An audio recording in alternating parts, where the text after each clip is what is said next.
13, o inimigo do povo e o grande escudo. Desse lado, você só pode ver o celeiro e a cerca. Por que você não muda de posição? Veja, lá adiante está o fiord. Como você consegue distinguir se uma vista é mais bonita que outra? Não consegue. Lá embaixo está a aldeia. Qual é mesmo o nome dela? Sempre esqueço. Ronefoss. Ainda agora tive que fazer um esforço enorme para saber quem eu sou. Vazio absoluto. É verdade, estamos em Ronefoss, Noruega. Bem-vindo ao... Ah, é o médico. O técnico já veio montar a antena? Veio. Nosso rádio já pode pegar Moscou. O médico chegou. O médico entra, enquanto atende a Trotsky, aproveita para fuçar em sua mesa e os papéis. Eu tenho dificuldade para respirar. Opressão no peito, pulso irregular, às vezes rapidíssimo. Também sinto vertigens, perda de memória. Pois é, perda de memória. Respire fundo. Tussa. O coração e os pulmões normais. Você tem um tórax extraordinariamente forte. Mas à noite não consigo dormir, na cama fico empapado de suor. Excesso de fadiga nervosa. Dá para entender. Dá para entender. Por que o senhor está rindo? Você leu Ibsen, O Inimigo do Povo. Você é o retrato vivo do Dr. Stockman. O solitário, que não quer se submeter a nada. Até onde me lembro, Stockman escancarou a corrupção que havia na cidade. Ainda que tenha razão em certos detalhes, ele sempre acaba perdendo porque não sabe comunicar o que pensa. Despreza a multidão, a massa, essa maldita e compacta maioria. Ele é o aristocrata do espírito, um personagem desamparado, eu diria uma trágica figura. No final, entre gemidos, ele nos confessa o seu credo. O mais forte é aquele que está só. Quem é você? Por que não para de fuçar nas minhas coisas, espiando por todos os cantos? Temos que pedir maior vigilância, Knudsen. Qualquer um pode entrar aqui. Quem era esse indivíduo? Médico é que ele não é.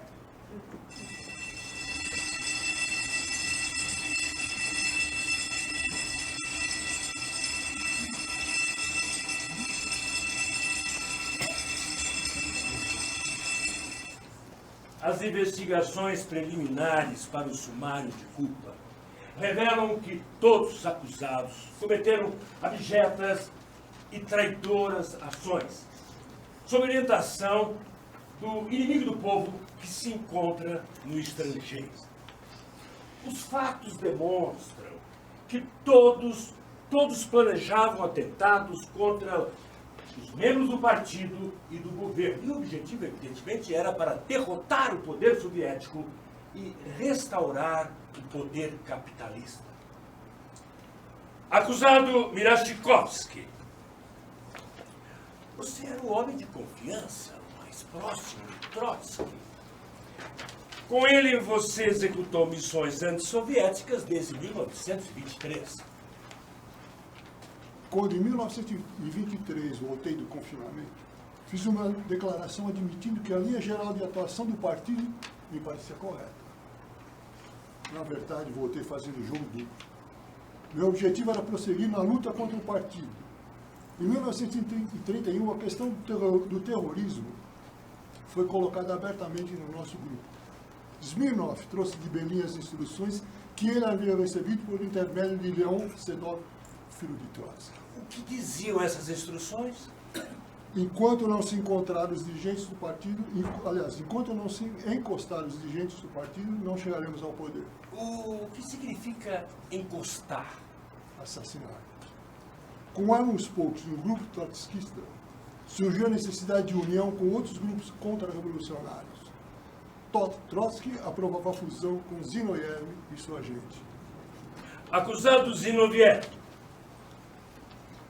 quando foi organizada a coalizão do Centro Unido? No verão de 1932. Em que consistiu essa atividade? Preparar atividades terroristas Contra quem? contra os dirigentes do partido. Acusado Ivan Nikitich Smirnov recebeu instruções de Trotsky sobre o terrorismo como forma de luta. Acusado Mirashikovsky, você se encontrou com Smirnov quando ele voltou de Berlim? Sim, Falou com ele? sim, Smirnov lhe entregou as instruções de Trotsky? sim. Você ouviu, Smirnov? Acusado Zinoviev, a condição para seu grupo se unir aos trotskistas era o terrorismo? Estávamos convencidos de que os dirigentes do partido deveriam ser eliminados a qualquer preço. Você e Smirnov demonstravam lealdade ao partido enquanto preparavam ações terroristas contra os dirigentes do partido. Você se confessa culpado desse crime? Sim, Faço a mesma pergunta para o acusado Kamenev. Minha resposta é afirmativa. Acusado Kamenev, como define as declarações que fez em 1933 de devoção ao partido? Foi engano, Pior que engano. infidelidade. Pior. Pior que engano, pior que infidelidade. Procure a palavra. Traição. Esta é a palavra. A sua luta contra a direção do partido do governo era guiada por baixos motivos pessoais, de ambição de poder. Sim. Pela missão de poder do nosso grupo. Nós estávamos travando uma luta consciente contra o partido e o governo que conduzem o país para o socialismo. Logo, vocês também está contra o socialismo. Você acaba de tirar as conclusões de um promotor e de um historiador. Acusado Smirnov, você é íntimo amigo de Trotsky. Você transmitiu as instruções sobre terrorismo dadas a Trotsky, a sua organização ilegal. Não se pode dizer que as instruções eram de Trotsky. Acusado Mirashikovsky, o que diziam as instruções de Trotsky? Que todos os meios de luta empregados até então estavam superados. Que era preciso passar a métodos mais contundentes. Que se os procedimentos normais já não eram suficientes para derrubar os dirigentes do partido e do governo, só pela violência era possível derrubá-los. Sim, com violência revolucionária. Eu escrevi isso. Não eram instruções secretas. Eu escrevi isso em uma carta aberta. Escrevi que a dominação exercida sobre a vanguarda do proletariado deveria acabar. Todo mundo pode ler o que escrevi. Mas vocês confundem violência revolucionária com terrorismo conspiratório e pessoal. Acusado Smirnov, o que você afinal admite? E participei da organização trotskista ilegal, que entrei na coalizão, que em 1931 encontrei Lyova, o filho de Trotsky, em Berlim, e escutei a opinião dele sobre o terrorismo, opinião que eu, sem concordar com ela, transmiti em seguida a Moscou. Testemunha Safanov, na sua presença, Smirnov admitiu ser necessário cometer atos de terrorismo contra os dirigentes do partido? Depois de um encontro com Stalin, Brashkovsky teve uma conversa com Ivan Nikitich e comigo. Eles falaram da necessidade de assassinar os dirigentes do partido? Brashkovsky afirmou isso de forma categórica. Como reagiu a isso o acusado Smirnov? Nós dois concordamos e Ivan lembrou as instruções de Trotsky de usar métodos terroristas de luta. Acusado Smirnov, como eram as suas relações com a testemunha Safanova? Boas. Nada mais? Nossas relações eram estreitas. Ah, marido e mulher. Sim, Não existem diferenças pessoais entre vocês dois? Ivan Nikitich, eles prometeram que nada aconteceria com a gente se eu confessasse. Eles não podem interferir. O mundo inteiro está de olho nesse tribunal.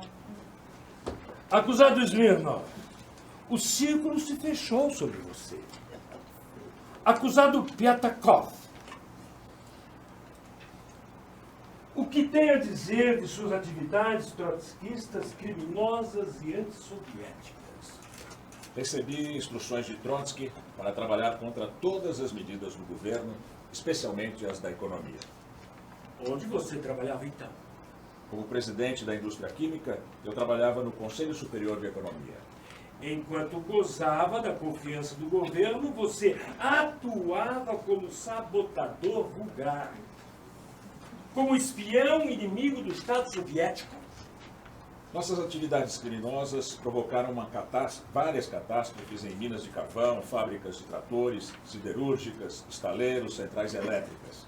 Nós desorganizamos as comunicações, a construção de moradias, destruímos produtos agrícolas e provocamos envenenamentos em massa de trabalhadores soviéticos. Fizeram tudo isso por iniciativa própria ou seguindo as instruções de Trotsky? Bom, em geral, foi tudo feito de acordo com as instruções de Trotsky. E o que Trotsky propunha? Em meados de 1934, ele afirmou que a ascensão de Hitler ao poder deixava clara a sua tese da impossibilidade de se instaurar o socialismo num só país. Concluiu que um conflito militar era iminente e que nós, trotskistas, para nos sustentarmos como força política, deveríamos preparar ativamente a derrota da União Soviética. No fim de 1935, Radek recebeu uma carta com instruções detalhadas. Acusado Radek, você recebeu essas e outras cartas de Trotsky? Recebi uma carta em abril de 1934 e outra em dezembro de 1935. Na primeira, Trotsky dizia que a guerra conduziria a União Soviética a uma derrota, e essa derrota seria a premissa para a tomada do poder pela coalizão trotskista. Que, em consequência, a coalizão deveria trabalhar para apressar a declaração de guerra e, com isso, a derrota da União Soviética. O que dizia a segunda carta? Tratava da volta ao capitalismo, da restauração do capitalismo. Trotsky previa, como consequência da derrota, que se outorgaria à Alemanha e ao Japão a concessão de importantes objetivos industriais. Além disso, a totalidade da produção agrícola voltaria para o setor privado. Trotsky falou de concessões territoriais. Estava implícito que concessões territoriais seriam necessárias. Trotsky havia entrado em negociações com os governos da Alemanha e do Japão? Estava em contato com Rudolf Hess, o lugar-tenente de Hitler. Aos representantes do governo japonês, ele havia comunicado que não colocaria nenhum obstáculo à conquista da China pelo Japão. Tudo bem. Acusado Piatakov, confirma o conteúdo dessa carta? Sim, senhor, confirmo. Não julgaram necessário encontrar Trotsky pessoalmente? Combinamos uma entrevista com Trotsky na Noruega. Eu me dispus a fazer essa viagem que, para mim, representava um grande risco. Onde você se encontrava exatamente nesse momento? No começo de dezembro de 1935, eu estava em Berlim, em missão oficial. No dia 12 de dezembro, saí do aeroporto de Tempelhof e aterrissei às 3 da tarde no aeroporto perto de Oslo. Um carro estava me esperando. Depois de uns 30 minutos, mais ou menos, finalmente chegamos a uma zona residencial, no subúrbio. Entramos numa casinha bem arrumada, onde encontrei Trotsky, que eu não via desde 1928. Você tinha visto norueguês no passaporte? Podia sair de Berlim sem comunicar à embaixada soviética? Como conseguiu se ocultar dos representantes soviéticos em Oslo? Em que tipo de avião você fez o seu voo? Acusado Piatakov, você aterrissou no aeroporto norueguês? Sim, senhor, nas proximidades de Oslo. Como se chamava esse aeroporto? Não me ocorre agora nenhum nome específico. Depois da aterrissagem, houve algum tipo de dificuldade? Não, segui imediatamente para o lugar onde Trotsky estava me esperando. Eu não vivo a meia hora de Oslo. Preciso de 2 horas para chegar até a minha casa nas montanhas. Mas alguém estava presente durante a sua entrevista com ele? Absolutamente ninguém. Você não encontrou minha esposa? Não convidamos você para comer? Você devia estar com fome depois de uma viagem dessas? Sobre o que vocês conversaram? Eu relatei as atividades do centro trotskista. Ele me interrompeu várias vezes. Vocês são incapazes de cortar o cordão umbilical com o partido, ele disse. E que nós, os trotskistas, ainda tínhamos a ilusão de poder organizar uma luta de massas. E que isso era impossível, porque os operários e a população rural se encontravam sob a hipnose da construção do que eles imaginavam ser o socialismo. Disse que nós só poderíamos chegar ao poder por um golpe de Estado. Falou das negociações com o lugar-tenente de Hitler?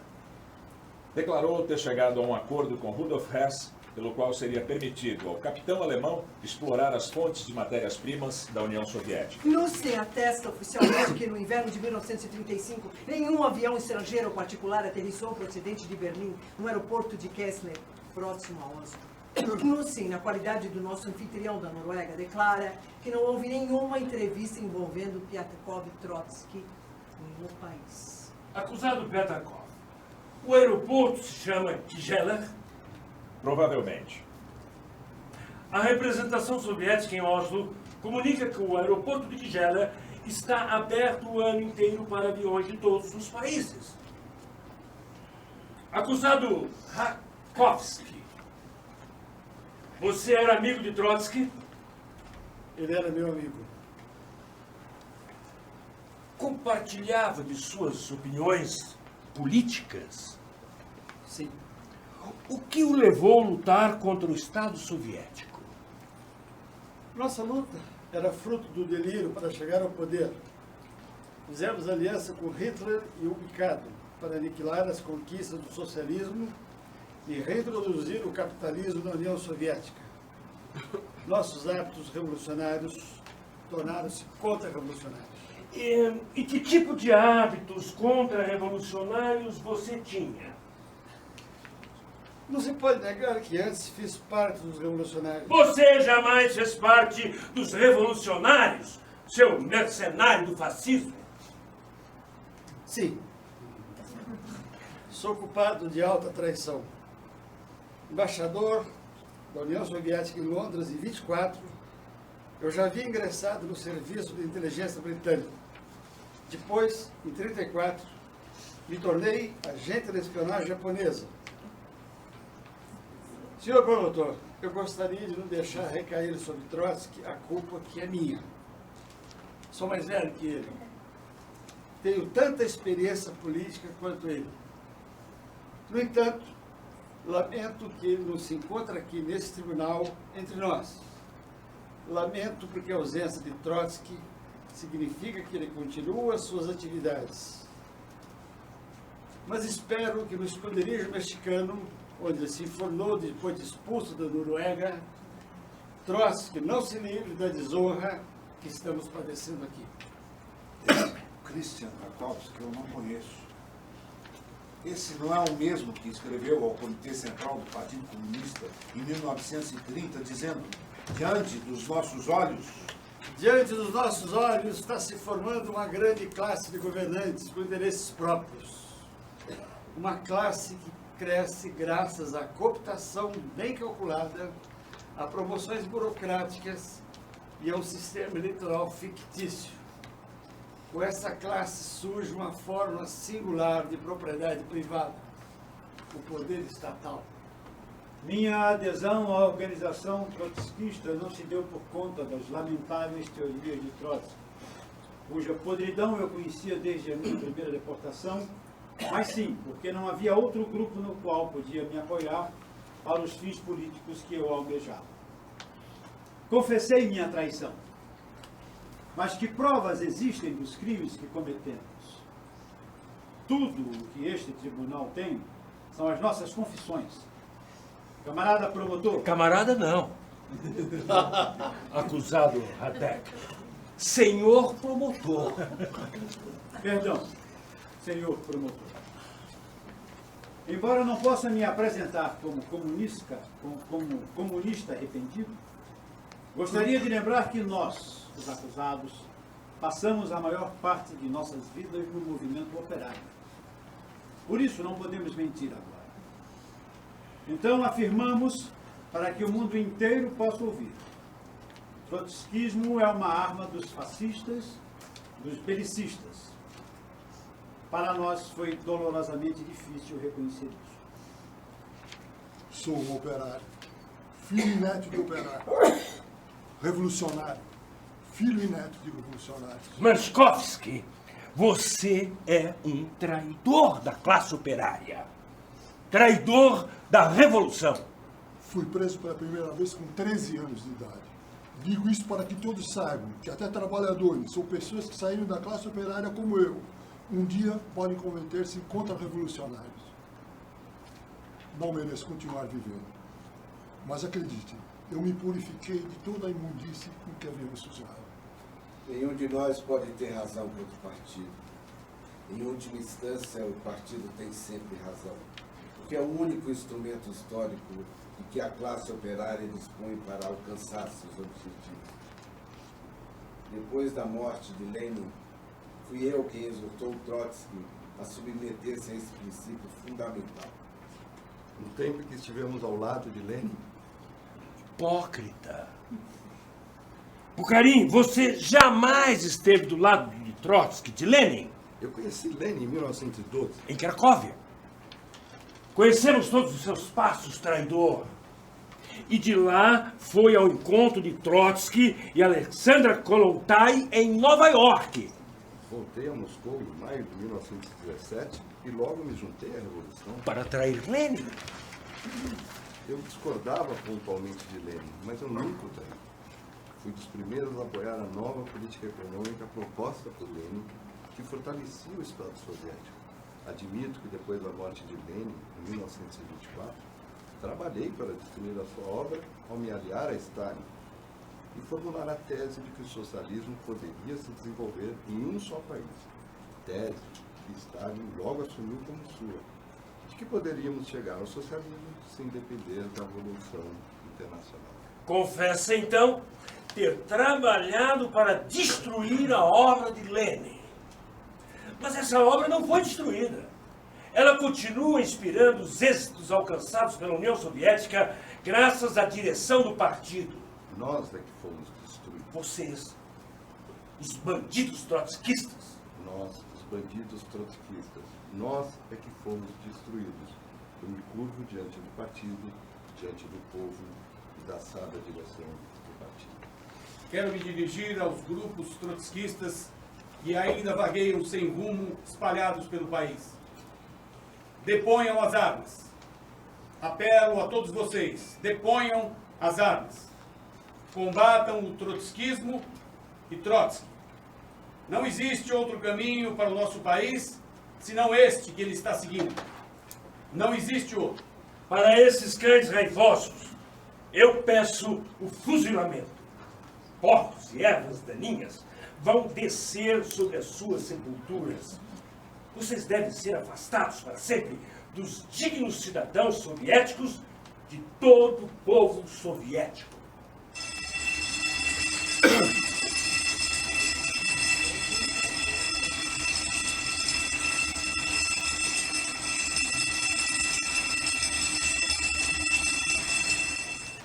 Não, eles não tiveram coragem de levar Chiliapikov ao tribunal. Ele cuspiria na cara do promotor. Foi fuzilado nos bastidores, com os milhares que se recusaram a fazer qualquer confissão.